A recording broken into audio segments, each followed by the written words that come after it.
Alaji Abdul Ara Mamad Mayam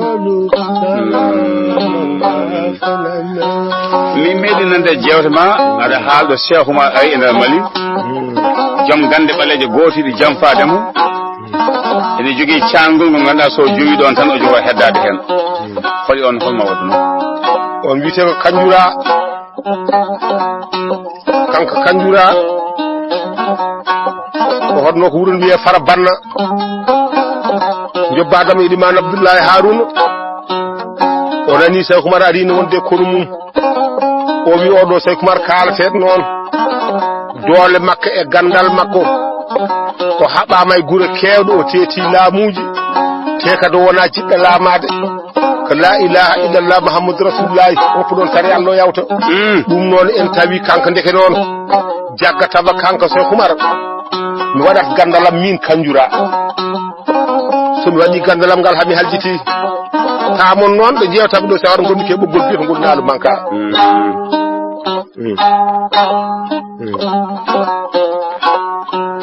somi waɗi gandalam e maayo he taw ko yolde sa nani ɗum gandal ngal kalma koyngal mum leppi e ndiyam ɗam so yani farkot so farkima yoolo maayo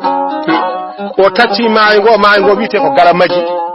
o waɗi liggey bonɗe luggere nde ko mewi maayo ngo fof yo hebde hen o ari Cheikh Oumar kanko kanjura o wi Cheikh Oumar mi ari Cheikh Oumar yimɓe holka duma o mi ƴeewi gure ndewɗa ɗe laaɓɗo fof joom doole mo nandunomi biɗo wonko wawi no mbiɗa yo haal Allah mo kaalata o sali a haɓe mum a bonni wuuro mum laabu mum yakkima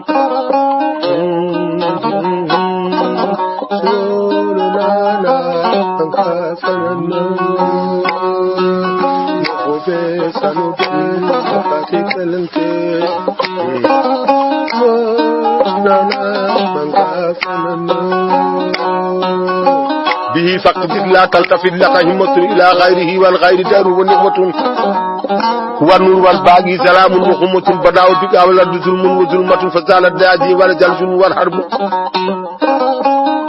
Allah hoddiri Cheikh Oumar kala jiiɗamo jooɗi Cheikh Oumar ɓurno yidde ko comci bakaji no jooɗi fof huccita ko funnaange Cheikh Oumar haalta dande mawde Cheikh Oumar haalta ka seesa kono tuggude e Dakar ha yetti Bakel so miijo makka arema o wiima Abdoul Boɗi walla o wiima ganduɗa Mamadou Amadou ɓi Mouhamadoul Bassirou moƴƴi yara gaysiri so noddi hen goto kalɗo wawi wonde hayso seeso haalde ko gonɗa fonnana woni gogo de kalama gonga Allah hoddiri o lappitta kanko Cheikh Oumar neɗɗo fof soɗon kaldo haalta ma ko ɗemgal ma so faye leydi heddimi kilométre uji capanɗe nayyi ɗemgal fof kaalata ngal leydi he Cheikh Oumar nana kanjura yettima wi Cheikh Oumar addimi ɗo ganduɗa ko yaadudema to e wuuram ngo sen jeeyi ha to wuuram ngo mi wiyaɓe mi tuubi kamɓe fof yoɓe tuub Cheikh Oumar ƴeewi kanjura ha ɓowi tuk a feni ɗemgal ma haali a tuubi kono ɓernde ma yeddi gonga ala e l'islam ma an gonga ma ala hen ɓernde ma nde ala islam ɗum noon kanjura dogri caggal woni e ɓafde Abou Diop nden kanjura yaari caggal no ɓafo e o taccima e Galamaji ngo o wi ko reƴi pewdidde yaari caggal no ɓafo e o taccima e Galamaji ngo o wi ko reƴi pewdidde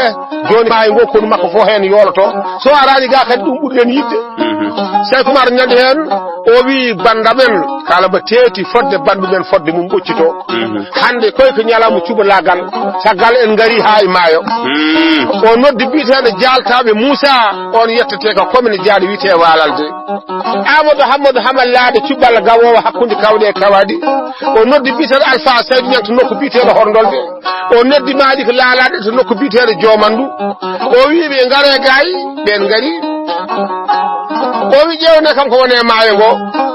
ɗeɗo so muti mutani ko cuɓunoji fof biye ladde ndeysaan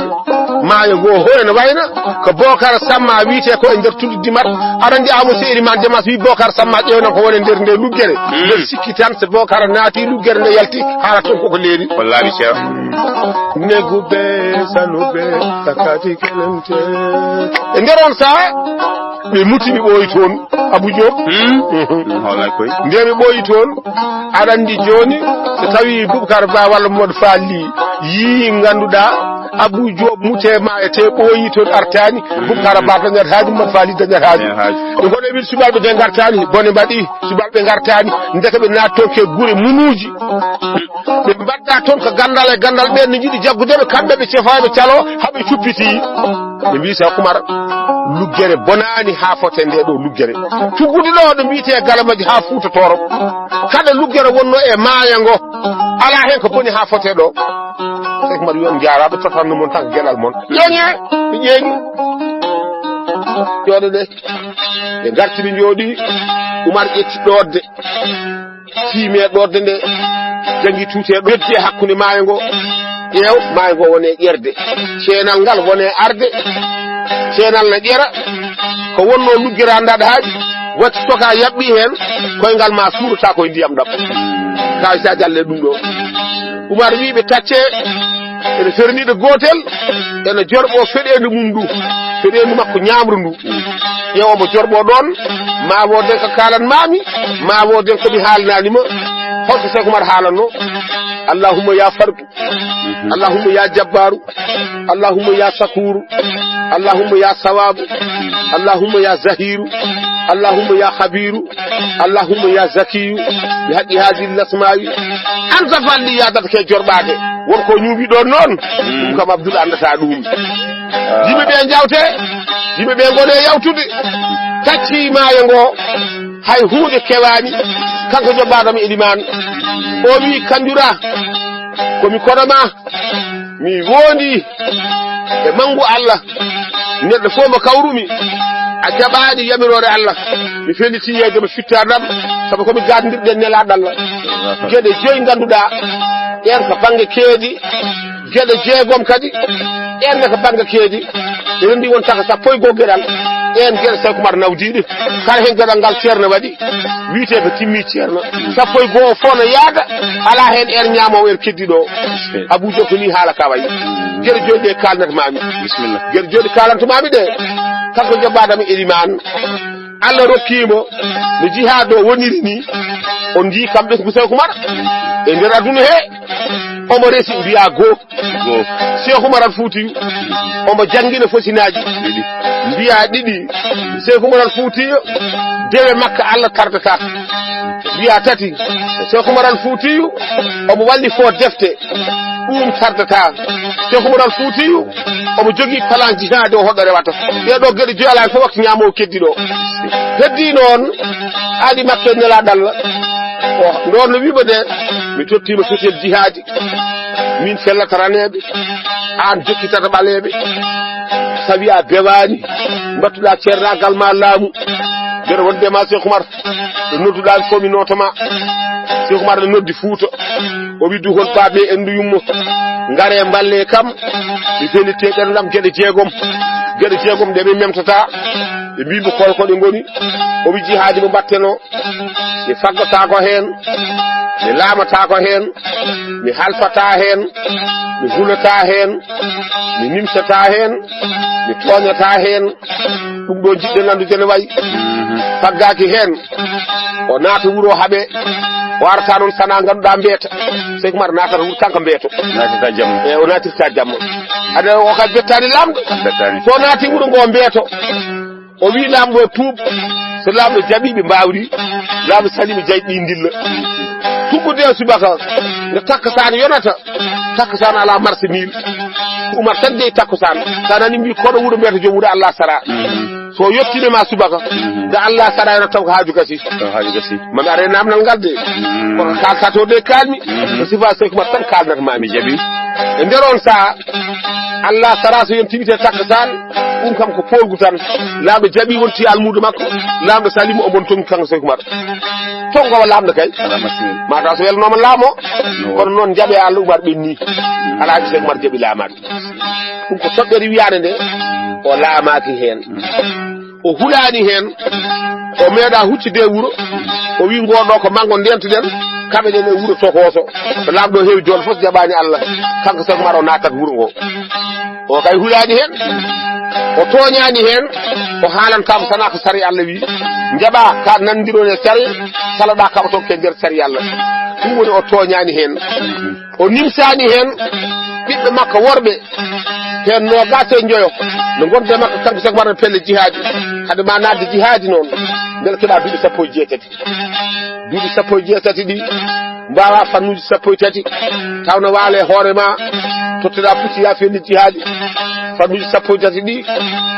mbiya ɓurana hadisul ɓurana tafsirul ɓurana hakamul ɓurana adabul ɓurana sarfu e nahwu manɗiɓe badiyu bayane arud hisabe usul beele mbawa ɗeɗo gande totteɗa pucci ya naat jihadi ko ndiyan ɓiyi ko natata jihadi hoɓɓe ro nimsani kalten yimɓeɓe fof no gonde makkano kamɓe fof maayo jihad o nimsani mumtoɗa e dahi e nuuru keddi ko wonde witede kele kunda ɗa ha ñalawma e lambeedu sahidu ñalawma e kermes murtada yawmu dar salam nadiru ma yani arti ha ɗo e ndar tawide siraji nuura lagina Habibou Moukhtar Mamoudou Ahidou e Wahidou keddi wonde men Sékou Sikoro hasiru ñalawma e jenne haadi mahi makke Agibou on e biteɗo Muniru keddi ñalawma e Bandiagara Hamidou ko yawmu ɗan ɗaba Amadou ko may kunika Basirou ko Lokka Dia Aminemo Basirou ko Sunnara ɗum ɗo fof ko ɓesgu Seydou Oumar felliti Oumar nimsani hen ɓiɓɓe rewɓe ɓene Madine yeɓe ko Bandiagara Khadijatou Zeynabou Oumou Sawdatu Sanu e jawyeɓe Digirayi Maymunatu e jawratu Sékou Sikoro faadimi koɗo wiyete filloto ɗum tokten koɗo wiyete doori faadimi goɗɗo ko Bobo Julay so Rayhanatu ko Harlawu Jamilatu ko Bamako Safiyatu e Safraw ɓen ko Kaay Aminata e Sana ko Kaolack Rugiyata koɗo wiyete Njum Nduga koɗo wiyete ganduɗa Ndar Habsat leɗiɗo wiyete Njum ɗen ko Seydou Oumar nimsani o adi toɓɓere o nimsani hen ɗum ɗo fof ma kewelede Allah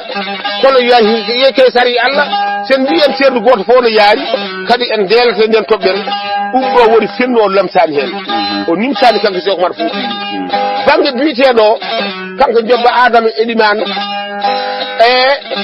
o felliti o toñani anani de mi wimon ko ɗum o faggaki hen mi haalanima o hulani hen mi haalanima o halfani hen mi haalanma ndiyen toɓɓere woodi heddinde halfani hen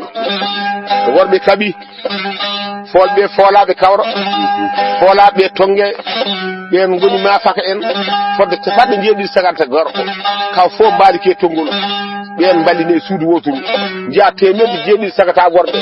ɓen gona rendede ko tongaɓe kono tawino kay o yinno ko halfude hen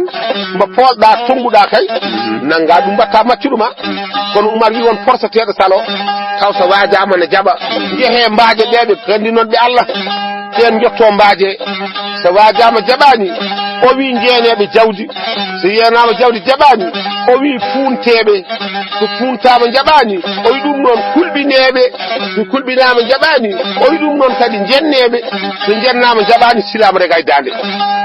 ko heddi ko tuuɓi hen fof tonguite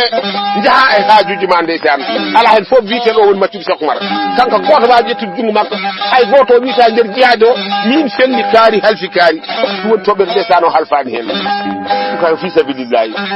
on wiite Seydou Oumar Fouti joni noon kanjura nde wiinde Seydou Oumar a kaccima e ngo subalɓe ɓe muti mbeɗa weltima sikkino goten fof hawrata kellajal subalɓe cuppitima caggal subalɓe cuppitima joni Seydou Oumar a wetti dandimane hisi konno moƴƴi ne jalta hen yo Allah junno balɗe moƴƴina battane ma amin kono dañƴa ko weeɓani ala dañi ɗum to banggue hoɗoɓe kalanmi koye e radio e télévision